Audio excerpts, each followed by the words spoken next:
तो बोलिए नमस्कार प्रणाम। आज हम बात करें खेसारी भैया के बारे में। खेसारी भैया जो है कल जो है छठ का पहले गाना रिलीज कर दिया गया है, चल गंगा किनारे ईद वरू, जिसमें गाया हमारे खेसारी भैया और जो है कृष्णा कक्कर जी। ये गाना जो है इतना रिकॉर्ड होस्ट किया है कि आप लोग पूछे मत कीजिए। ये गाने को जो है अब तक जो है 19 लाख व्यू जो है प्लस मिल चुका है। ये गाना को मतलब मान चलिए ना कि जो है 20 लाख जो है जल्द ही होने वाला है। आज गाना जो है 2 नंबर पर ट्रेंड करे भैया जी, 2 नंबर पर। अभी जो है म्यूजिक सेक्शन में तो कहने की छठी मैया का आशीर्वाद है और जनता के प्यार और आशीर्वाद।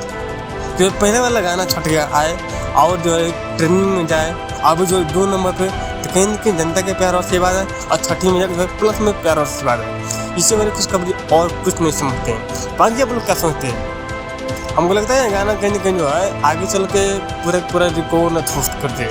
हमको गाना जो है यही अंदेशा मिल रहा है। बाकी आप लोग क्या सोचते हैं खेसारी भैया के बारे में प्लीज कमेंट बताइएगा।